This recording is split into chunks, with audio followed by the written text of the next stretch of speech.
Greetings, fellow Federationists. I want to welcome all of you to the Indiana State Convention this year. This year, it will be a virtual convention being held anywhere and everywhere. Welcome to you all. We are so excited about this year's convention. We hope that you will join us on the 8th and that you will be with us until the end of the convention. We are going to have a good time. Want to also say that this is the Blind Equality Achievement Month, also known as BEAM. It has been changed from Meet the Blind Month. So Blind Equality Achievement Month. And we are going to be celebrating all month blind people in all aspects of their life. You won't want to miss it. So we're going to beam us up. BEAM, Blind Equality Achievement Month. Thank you all for joining us this year for the convention.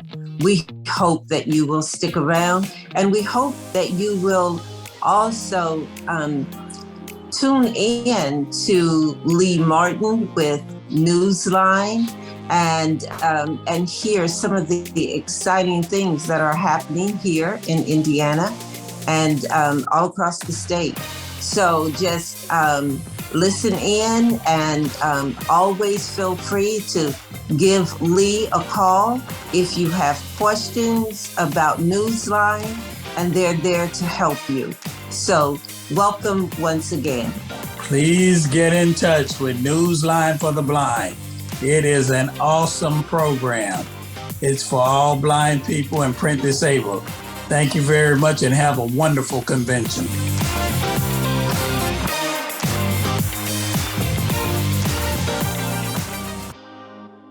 We are the nation's blind, and we read NFB Newsline.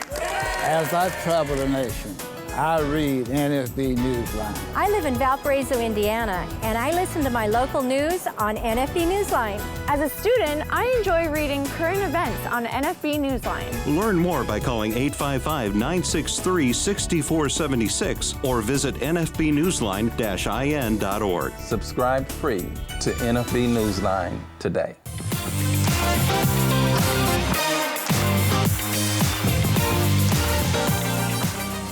We are here at this town hall meeting for the National Federation of the Blind State Convention of Indiana.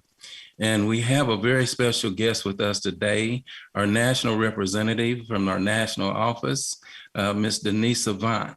She has so much information and she has so many questions from our affiliate members throughout the state of Indiana of the National Federation of the Blind. And we just want to welcome you all to listen and learn from this town hall meeting. There will be so many good questions and so many great answers and so much education. So Denise, this is a very special day for us in the state of Indiana with your presence. And we just want to say welcome to Indiana. Thank you so much. It's so good to be back with you guys again. I was here in 2017. I was in person. I wish that we could be in person again. I truly enjoyed my time in 2017 when I came to your convention, and I'm really looking forward to this town hall. I'm looking forward to the convention and just really participating in the Indiana affiliate, which is very similar, to mine. We actually sit alongside of each other, so we're down here in the Midwest, helping to raise the expectation for blind people and helping folks to know that blindness is not the characteristic that defines them or their future, and that they can live the lives that they want. So together, the Illinois affiliate and the Indiana affiliate have often partnered with each other, and I'm just looking forward to this weekend. And we're looking forward to spending that time with you. I mean, even though it's via Zoom, it's an opportunity that we have been looking forward to for quite some time.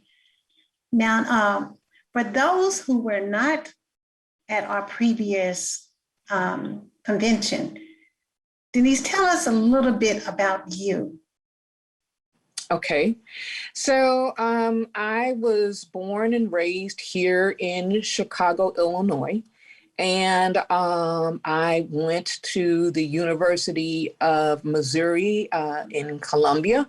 I majored in political science and then went to law school there. I then practiced law for well over 32 years. I worked in the public sector of the legal profession, working for the Will County Legal Assistance Program for 2.5 years, and then for the Office of the Public Defender for 30 years. And both of those organizations represented indigent people, one on the civil side of things and one on the criminal side. Those were people who could not afford their own attorneys. I am my mom and dad's only child. I have been blind all of my life, though I had a little bit of eyesight when I was growing up. And I am a latecomer to the National Federation of the Blind. I did not really get active until 2005, though I knew about the Federation and I would come to various conventions from time to time. But in 2005, I finally joined. I became active. I held various offices in the state, finally was state president for 6 years. I just stepped aside out of that role in November of 2020. I'm currently serving on our national board, helping out our president and our members in whatever way I can there. I'm active in my church. I've been in the same church for now almost 25 years, Christian Tabernacle Church here on Chicago's South Side. And I'm a member of the board of directors there. I'm actually the secretary for right now. And then I also serve on the Access Living board, and I also chair the American Bar Association Commission on Disability Rights. And I think, my hobbies are, I've done cross-country skiing when I have an opportunity to do so. I've recently taken up tandem biking, and so I enjoy things like that. And other than that, I'm just, like everyone else, trying to stay safe and healthy during the time of this pandemic. Well, Denise, you're a woman of so many hats. And yes, I tell you, I can see why our national president, Mark Riccobono, is proud to have you as our national rep, as he assigned you to us. And we're so glad to have you here as well. There are so many programs that the National Federation of the Blind offers. And one of those great programs is the National Federation of the Blind Newsline. Would you want to tell us a little bit about how Newsline impacts your life and how you think it should impact other people's lives that are eligible for the service? Well, let me tell you, I love NFB Newsline because it actually affords me the opportunity to read my local newspaper, the Chicago Tribune, the Chicago Sun-Times, anytime I want. I can look at the Washington Post or the New York Times, or go to, read the Braille Monitor on NFB Newsline. I really tell you, it does help me to stay informed, especially, when it's time for election. I can follow, current affairs. I am a political science major, so I do like to follow current affairs. And I really wish that I would have been, it would have been available to me as a young kid growing up, when you'd have to do some kind of presentation on current affairs. It's really a great resource for both, classwork, for just pleasure reading and information, because you have all the state information channels are all over it, so you can find out about happenings in your state on NFB Newsline. I think blind people, as a rule, we're some of the most connected people in the American population, and I think it's partly due to a service like NFB Newsline. It's totally free of charge. You can access it 24 hours a day, 7 days a week. It is on many different platforms. I usually read it on my iPhone, but you can read it on your computer. You can read it on, this is going to set her off, Miss Alexa, and you can also access it on the Victor Reader Stream. So all of those different platforms, you have access to NFB Newsline. And it's a great tool for, us as federations to get to know other blind people that might not come to our attention, because let's face it, seniors, when they lose vision, the two of the things that they fear most is, driving, and we're not yet able to do anything about that yet, but also they want to be able to read their newspaper. Well, somebody will hopefully tell them about NFB Newsline, or they'll hear about it somehow. And then a coordinator like yourself, Lee, can get them, signed up and talk about the Federation and get them to chapter meetings, either in person or by calling in. So I really, like I said, I love Newsline. Well, Florence, I guess we don't have a whole lot to say now. Well, all I was going to say, if anybody is listening, for those who are listening to this, and if you have not signed up for NFB Newsline, you have heard it. If you're blind, print challenged, and cannot access printed documents, and just know that NFB Newsline is a free audio information service, and it's available for you and to you, and you will have that information right at your fingertips.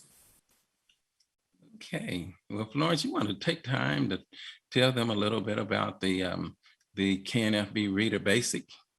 Oh, I can certainly do that. That's one of my favorite features. The KNFB Basic Reader, it allows me to independently access printed documents. If I get, once I get my mail, I can open up my KNFB Reader, and it'll read my documents to me.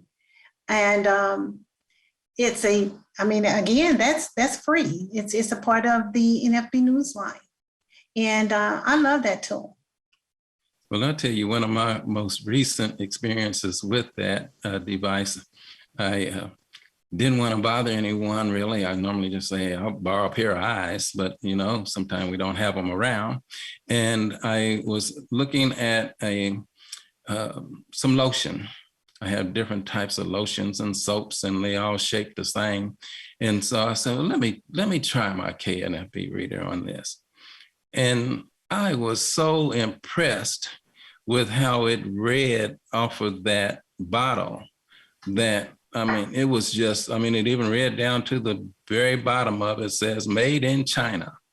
So, it's a lot of information that we get, and this here service provides us that and helps us to be independent citizens in our daily lives. So check out the NFB Newsline, and I'm sure that you will agree with us that it is a great service.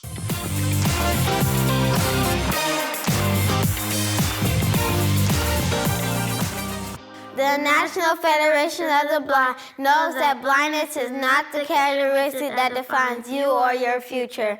Every day we raise the expectations of blind people because low expectations create obstacles between blind people and our dreams. You can live the life you want. Blindness is not what holds you back.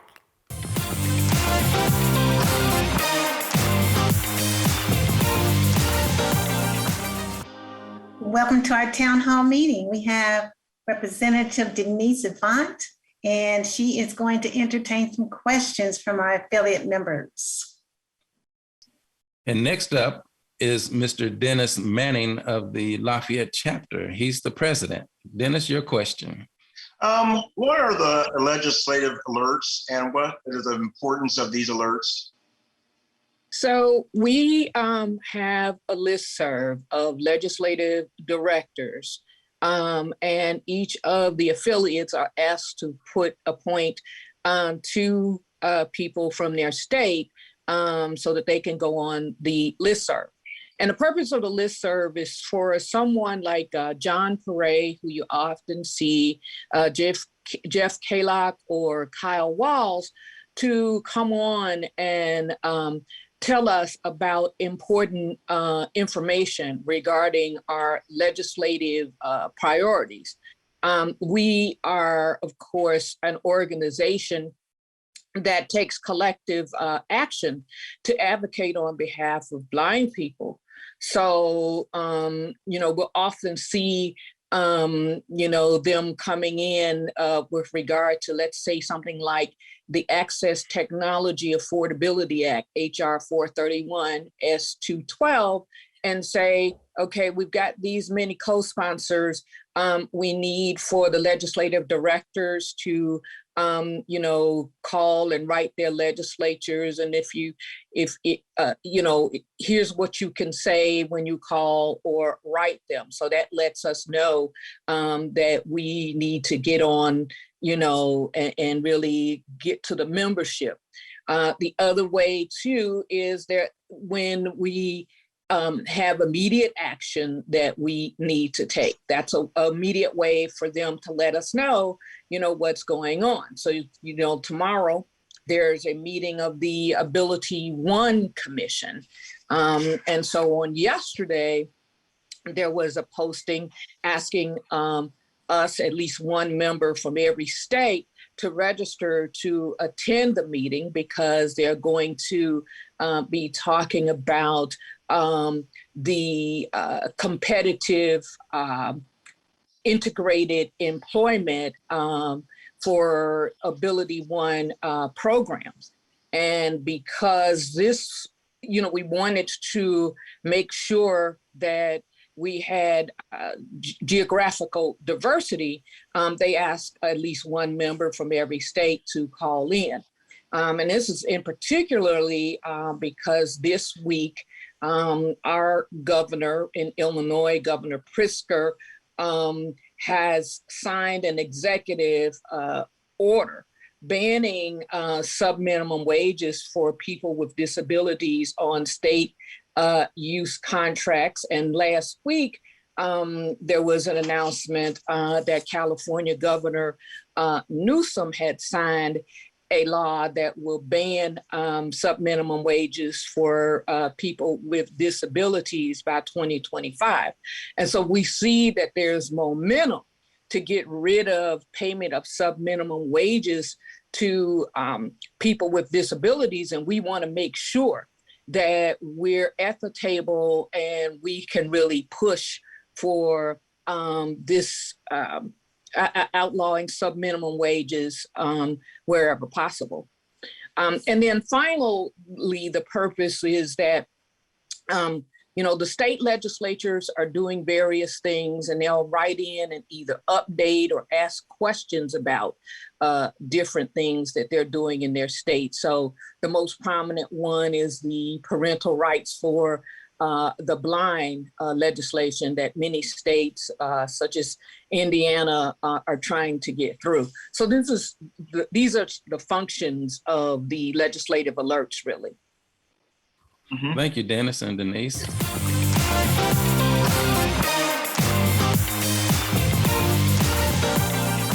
I am a blind vendor, and one of the things that I truly miss is reading Vending Times magazine. Hoosiers can hear Indiana magazines, circulars, national magazines, and information from across the globe. Learn more by calling 855-963-6476 or visit nfbnewsline-in.org. It is a fantastic service. Subscribe free to NFB Newsline today.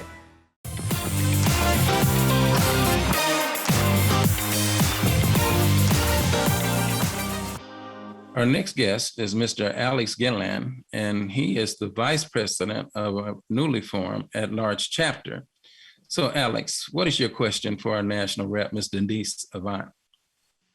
So Denise, I know it was a while before you officially joined the NFB. I believe it was 2005, but it was noted that you had attended some prior conventions and formed some connections with some contacts from the National Association of Blind Lawyers. So I was just wondering, who were some of those connections and contacts, and how did that impact you? Okay, so I met a lot of people at the National Association of Blind Lawyers meeting during the convention. So that would include people like Scott LaBar, the late Charlie Brown from the Virginia affiliate. I met Larry Povinelli. I met, and of course I had already had met Patty Chang. And, you know, really at the time that I was coming, I was practicing criminal law, criminal appellate law. And there wasn't really anybody in the division at that time who engaged in that type of practice. There was only one other attorney who was also from Chicago that did criminal trial work. So we were the only ones really doing criminal law. But the most important thing that I received from, you know, just coming to the meetings was seeing other blind lawyers, regardless of their field, practicing law, sharing tips and tricks on how to manage accessibility concern, how to use technology, how to use readers, how the ADA would apply when we would request accessibility if we were working for an entity. And this was invaluable because it really taught me that I had the same concerns that other people did, but there were answers for my concerns, and I found them at the meeting. Now, later on, my contact with Scott LaBar and the late Charlie Brown would lead me to becoming active in the American Bar Association because I had by then joined the Federation, and because Charlie and Scott knew me, Charlie reached out and asked if I would come and be a part of the Commission on Disability Rights. I didn't practice disability rights law, but I am a person, a lawyer with a disability. And so I have the lived experience of someone with a disability. I got on and I stayed connected to the Bar Association. And because of those two, and particularly Charlie, I am now the chair of the Commission on Disability Rights. I'm on my third and final year since I'm only allowed to serve 3 consecutive one-year terms. If it hadn't been for my meeting, Scott and Charlie, and at least establishing that initial contact, I never would have been chairing the Commission on Disability Rights, let alone joining the ABA. Well, that's awesome. Job well done to you, and keep up the good work.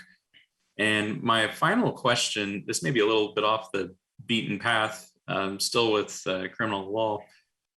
What's been the toughest case that you've been involved in, and what do you think you learned from it? Well, I really couldn't pick one case, but there were several cases where I felt like, because let me just back up and say, I did, for the most part, appellate practice and also post-conviction practice.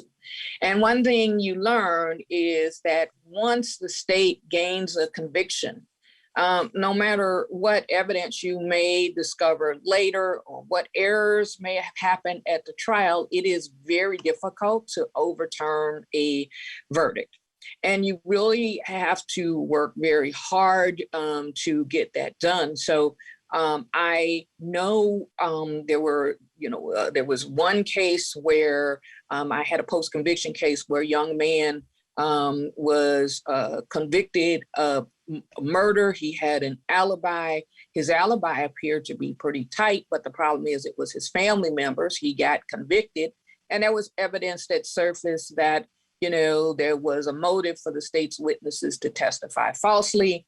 They contradicted themselves. I had another case where there was a murder and someone alleged self-defense, and the state witnesses again told several different stories, and yet they, convicted him. Now, we were able to get that charge reduced because although it wasn't, at the minimum, the evidence showed that he was acting, he thought he was acting in self-defense, but his defense may have been unreasonable, but we were able to get the charge reduced and get some time off of his sentence. In addition to that, our office would represent parents accused of abusing or neglecting their children on appeal. So I had a couple of cases in which I kind of thought that there were some irregularities in the system. And I actually argued one of those cases in the Illinois Supreme Court. And then in the other case, I did a petition for what they call writ of certiorari to the United States Supreme Court, asking for hearings, trying to get these things corrected. So again, it just lets you know our system and how it's set up. And, by definition, it's designed to be tough to reverse a conviction. It's just that you see, inequities in the system. And when you see that you have somebody who is, could be potentially wronged, it really does, you really are conflicted about it. Yeah. Well, Denise, thank you so much for answering my questions this morning. And I look forward to your reports this weekend, as well as what I'm sure will be a terrific state convention. Thank you.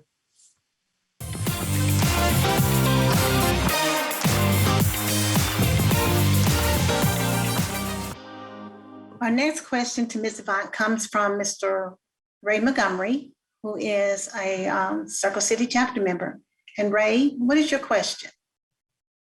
Yes, thank you for having me on the NFB Newsline today. My question to Ms. Avant is, recently we just had the Washington seminar, and there was a lot of legislation that the NFB is trying to get introduced. Really want to know where we stand right now with the Access Technology Affordability Act and other legislation that was introduced during the Washington seminar. Okay, so I would say the top piece of legislation is the Access Technology Affordability Act. That's the legislation that would allow for a $2,000 tax credit for blind people to be able to purchase access technology for necessary for employment and education and independent living. And that's HR 431 in the House, and it's 212 in the Senate. And we actually have 114 co-sponsors, and it is now part of the Budget Reconciliation Act. And if you've been following the news, you know that that's that trying to get that passed. It's being worked on right now. I will tell you that Representative Andre Carson from Indiana's 7th District is your only co-sponsor. There are 27 co-sponsors in the Senate, and one of those is Senator Todd Young, one of your co-sponsors. Recently, it was introduced the, let's see, I think it's called the Medical Device Non-Visual Accessibility Act, and that's HR 4853, and that was recently introduced by Representative Jan Schakowsky, who is from Illinois' 9th Congressional District. And in a nutshell, this legislation calls for the Food and Drug Administration to promote non-visual accessibility standards for Class 2 and Class 3 medical devices that have digital displays. This standard would apply to devices such as glucometers, sleep apnea machines, blood pressure monitors, thermometers, and oximeters. And what this does is it helps blind people who have illnesses and have to put up with digital displays have a way to accessing the information from these displays. That legislation has 6 co-sponsors. Unfortunately, there's none from Indiana right now. What was not part of the Washington seminar, but is always uppermost in our mind, is the transitions to competitive integrated employment. And that now does have a bill number. It occurs after Washington seminar was over. That's 2373, HR 2373. And what this does, it phases out the payment of subminimum wages to people with disabilities over a 4-year period of time. And it will sunset Section 14C of the Fair Labor Standards Act. You don't have any co-sponsors for that yet either. And I don't have that anybody has yet co-sponsored it, at least it's not the information I've been given. So there were other pieces of legislation, and I will say that they have not been introduced yet, one of them having to do with voting. But I will be going into more detail on Saturday morning as part of the as part of the National President's Report. All right. Thank you.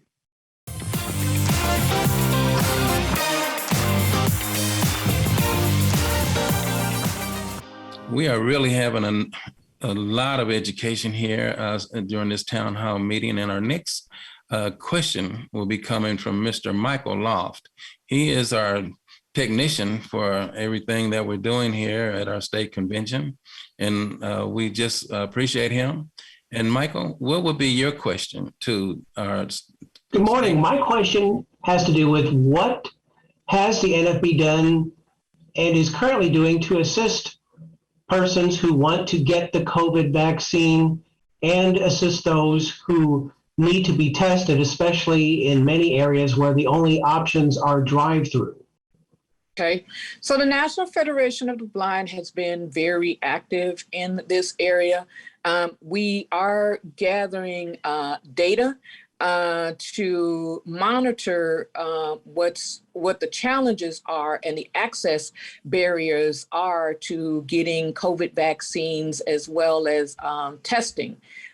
We have to know what the problems are that blind people face when we're trying to, get vaccinated or be tested.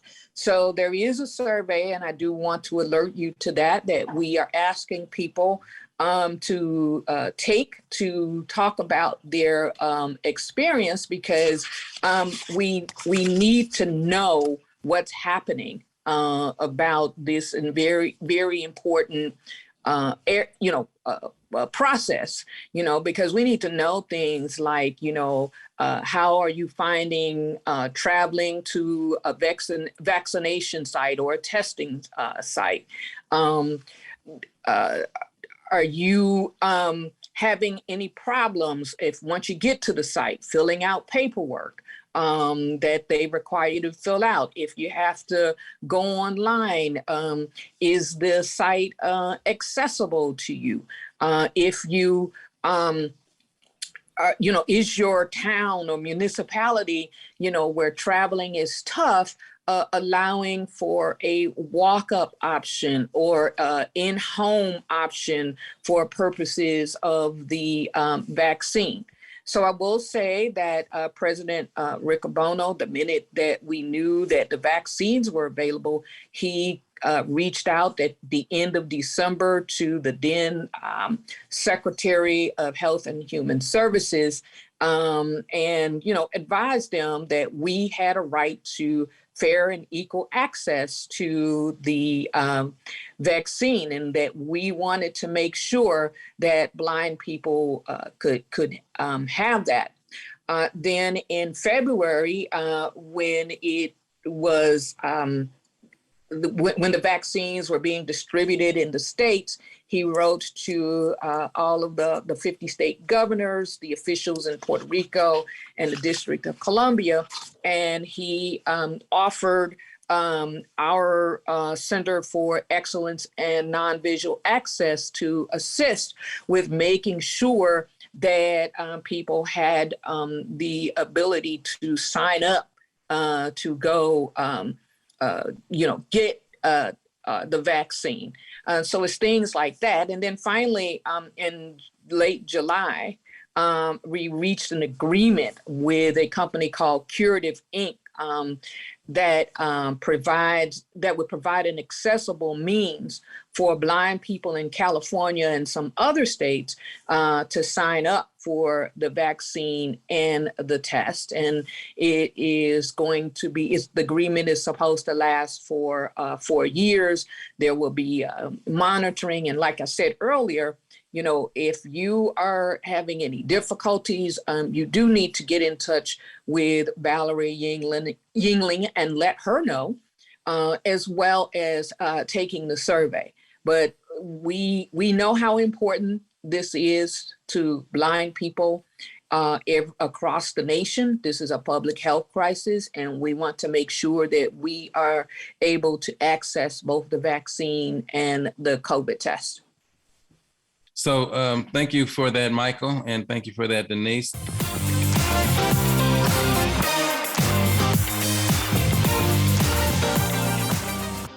Next with the question for Ms. Avant is Mr. Kane Brolin, who is president of the Mishawaka chapter in Indiana. So, Kane, what is your question?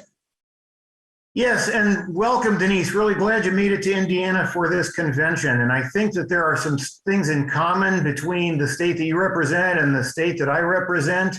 You're also based in a state where there are huge resource disparities that exist between different regions. So what's available to blind citizens located in a highly populated and highly funded area like Chicagoland might be very different from what's available for the citizens living in Peoria or Belleville or Cairo.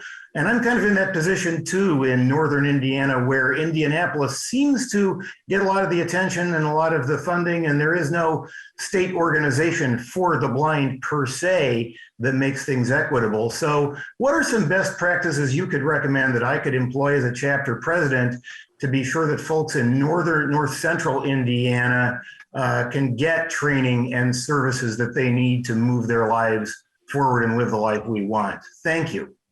Okay. So, you're right in that, in Chicago, not only do, and in the Chicagoland area, of course, we have access to a lot of different services, but we also have access to a robust rapid transit system for people to be able to get to services. And that, of course, is not the case with small towns and rural areas.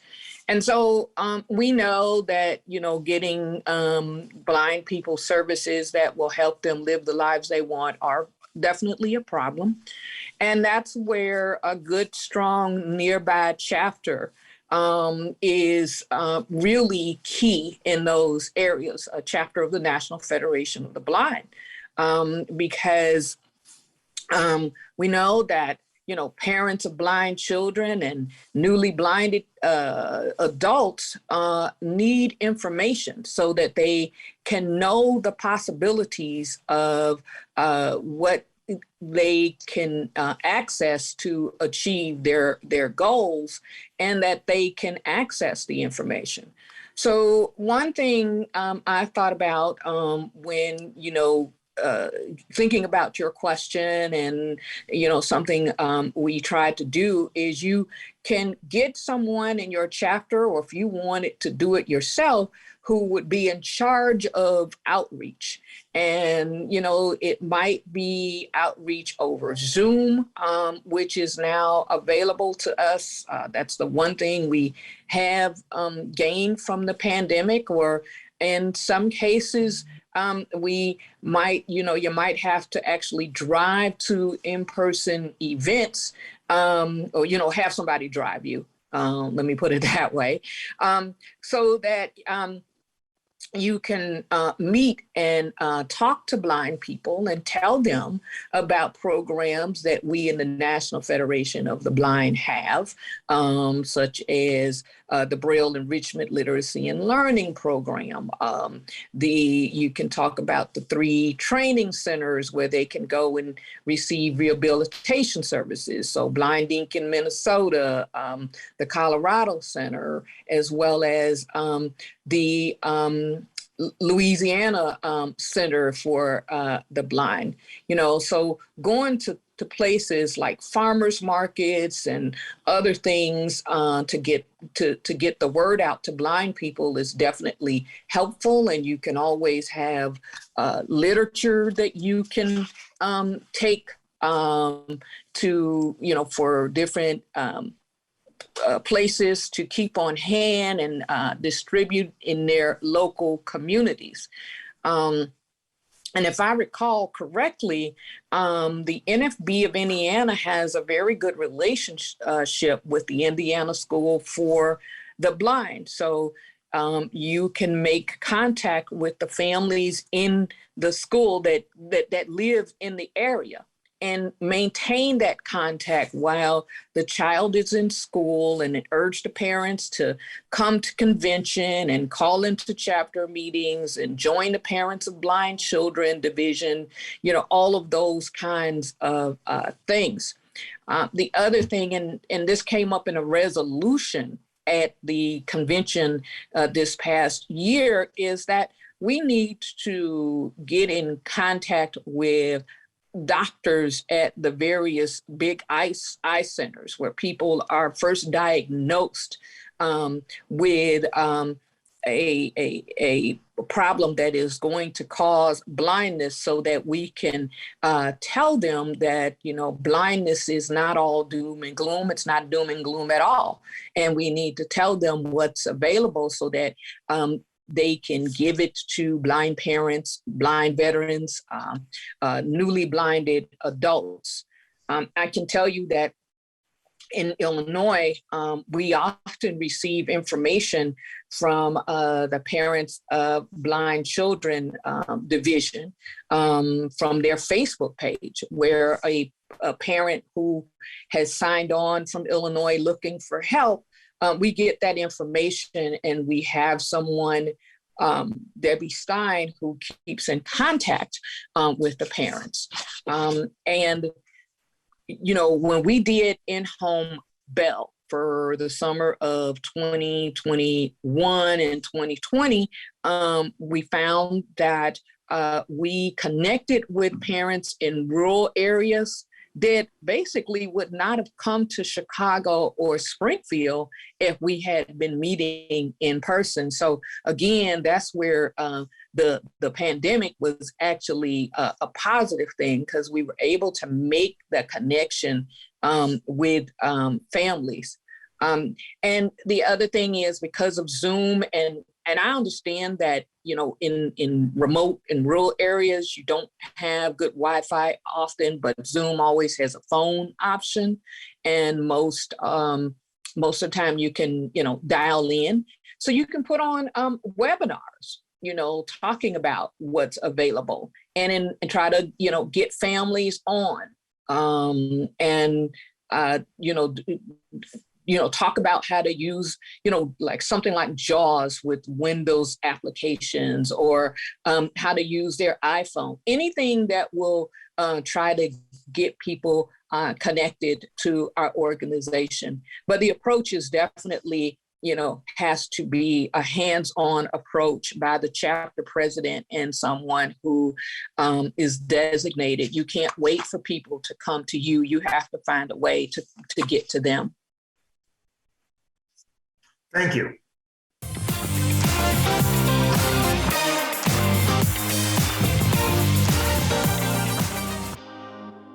I'm Danny Wayne Beamer, Program Manager of the Elder Blind Program at the Will Center in Terre Haute, Indiana. I introduce the NFB Newsline to seniors in 13 southwestern counties in Indiana. I also utilize the NFB Newsline for my radio station public affairs shows.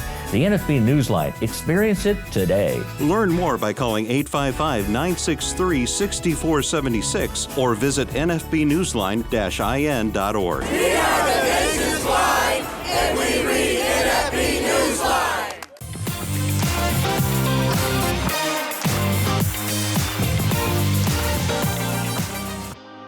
Our next question comes from Ms. Abby Fleener, and she's with the at-large chapter.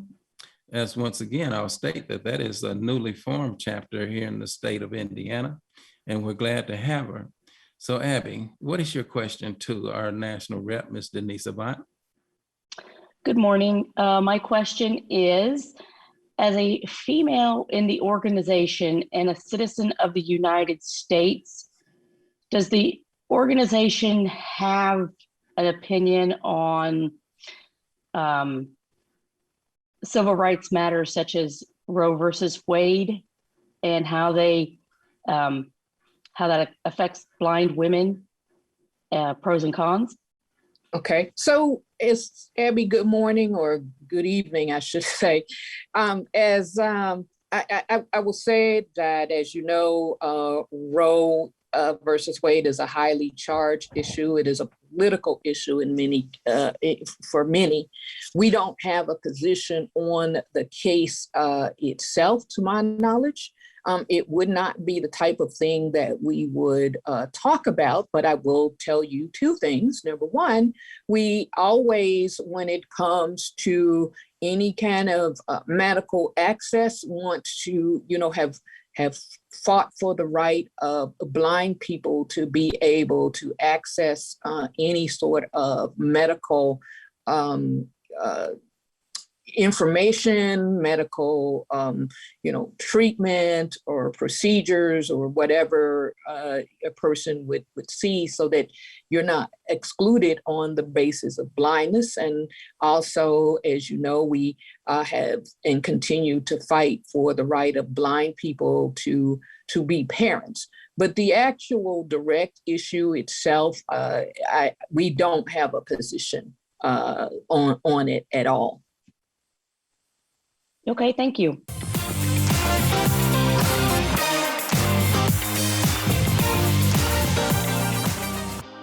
Yes, and we have a question from Ms. Jessica Dalton for our representative. And Jessica, what is your question? Hello, Mrs. Avant. My name is Jessica Dalton, and I'm a member of the Circle City chapter of Indianapolis. And my question to you is, with the new initiative of Blind Equality Achievement Month, could you please explain what the goals and objectives are? Thank you.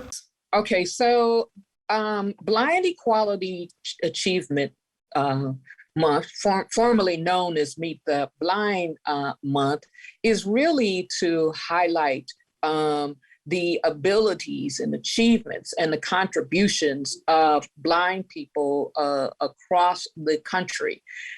We know that blindness is viewed by many as a tragedy, something that will prevent you from going forward and with your life. But we in the Federation know that blindness is not the thing that defines you or your future. And so we're seeking to raise the expectations of society about our accomplishments. And so, and to let the public know that we live a positive and productive lives. Blind Equality Achievement Month is an opportunity not just to invite the public to meet a blind person, but also to partner with us in raising these expectations. And so each chapter is asked to come up with an idea where we can feature the accomplishments and achievements of blind people, and to maybe videotape your outing or your event. And you can share them on our website. I know I was looking at nfb.org, which is our website, and it listed lots of things that different chapters around the country are doing to highlight the achievements of blind people.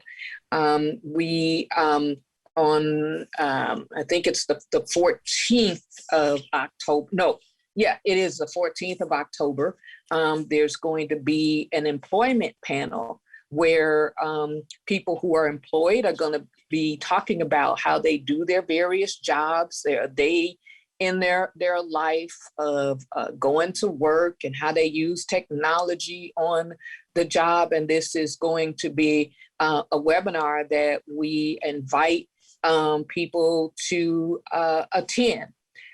So you heard, at least on the website, I'm sorry, there's a blog post by President Rick Abono on blindness, equality, and achievement, who defines us. And like I said, that's found on our website. So we're doing various things to celebrate the month, centering, doing activities that center around White Cane Awareness Day, whatever people want to do. Ms. Yvonne and Jessica, thank you for your question.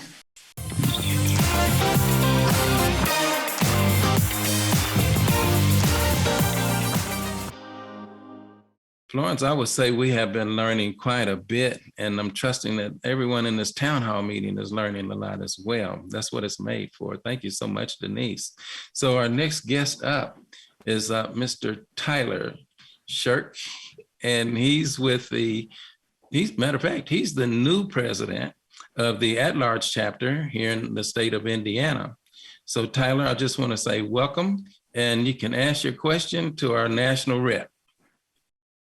Good morning, Denise. Morning, Tyler. What made you switch career paths from journalism to political science? Does political science have more in-depth for wanting to be a lawyer? Well, let me answer your second question first. No, it does not. I think the requirement of becoming a lawyer is that you are able to read and write and communicate orally well. So, you could have, you could be a political science major, you could be an English major, you could be an economics major, whatever major you want to pick, so long as you have those skills. So I switched from journalism, which was an initial major when I started out. And it's like most freshmen and sophomores do. You go down to college and you think you want to major in one thing, but then something attracts you and you change your mind. I did have to fulfill a political science requirement. And so I took a constitutional law class. I read a lot of cases surveying the United States Supreme Court, namely those cases that had to do with civil rights, criminal procedure rights that were given to people in the 30s, 40s, 50s, and 60s. And I saw how the law could be used to really benefit people. And I've always been interested in some kind of public service, anything to, help people in a public manner. So that caused me to really want to go to law school, because I was really energized and fulfilled by reading some of those cases. And so that's why I switched. That's awesome.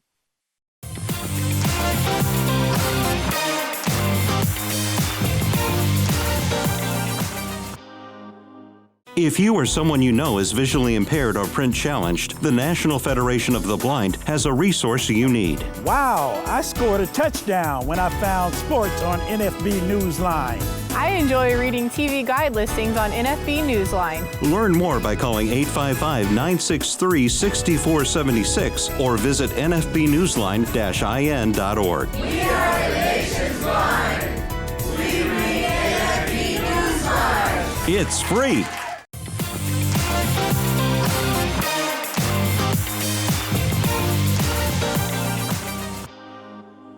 Last but not least, we have Dr. Yvette Reed, who is a Circle City chapter member. And Dr. Reed, go on with the question that you have for our representative. Good morning, Ms. Avant. Thank you for being here. I want to ask, our president has declared October Blind Equality Achievement Month. Given the disparities in employment in other areas in the lives of our blind community, DEI of Indiana has proposed that we look at using the word equity rather than equality.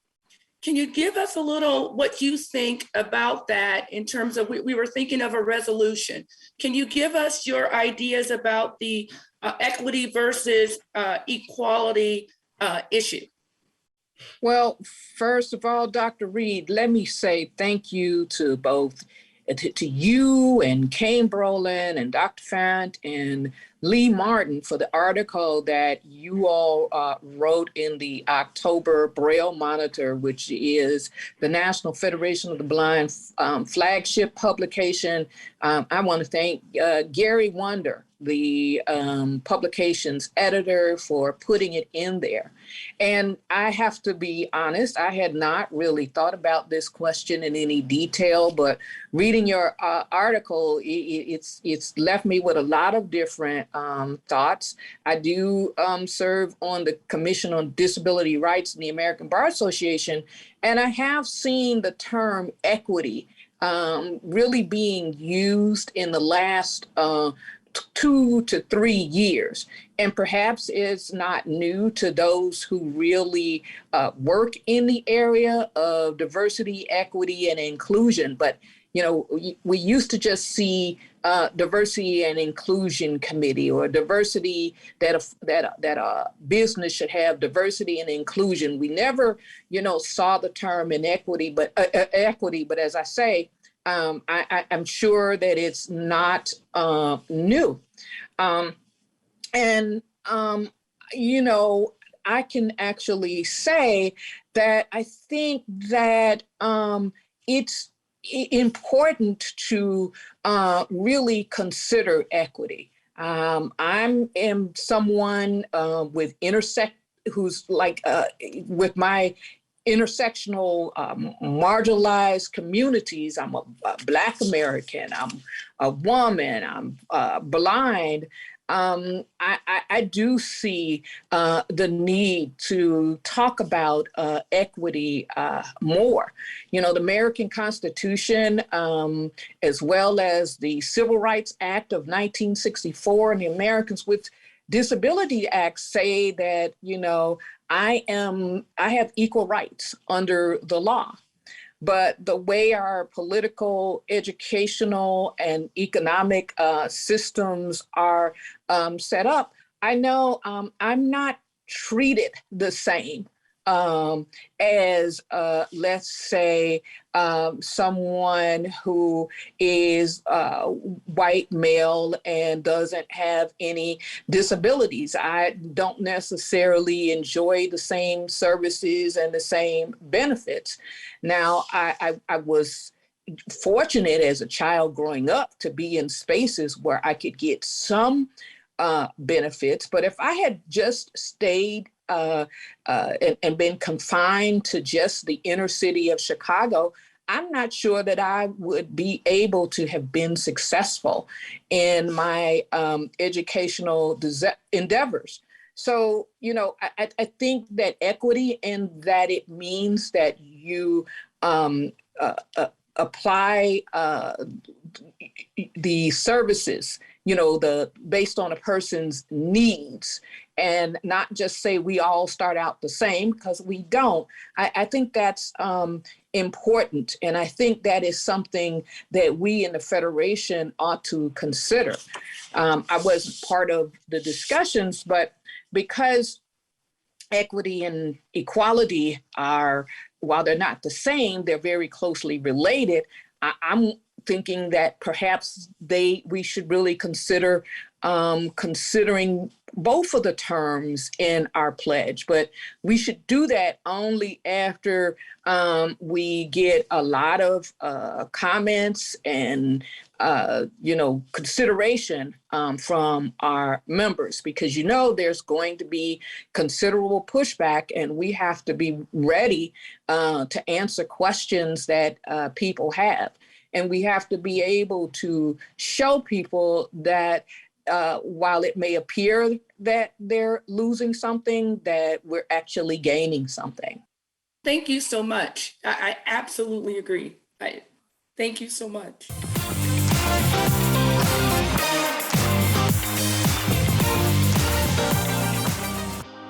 Now, this concludes our town hall meeting. And Representative Avant, do you have any parting words for our affiliates? Well, once again, I enjoyed the questions that I received from your members. I was energized by their questions. I'm looking forward to the convention that's coming up, and it was so wonderful to be part of this. And I thank you for thinking about me to have me do this this event, and also to do it in this way, because it gave me a chance to talk about the National Federation of the Blind as opposed to talking about me. And thank you so very much. And Denise, I just want to say also, thank you so very much for all that you do for the Federation, for your community, for your family. Without people like you around, this whole life would just be totally different. So I'm just thankful to have you at our state convention. And I'm also thankful to have you around as a friend. So to our viewing and listening audience, and to our listeners here at the town hall meeting, we at the National Federation of the Blind Newsline, Indiana, would like to thank you once again for joining us. And we trust that you continue to join us as we continue to advocate and bring education to our communities. So until next time, take good care, and may God bless each of you. The National Federation of the Blind, Newsline, Indiana. For more information, go to nfb-in.org or call 855-963-6476. That's 855-963-6476. The National Federation of the Blind encourages you to live the life you want.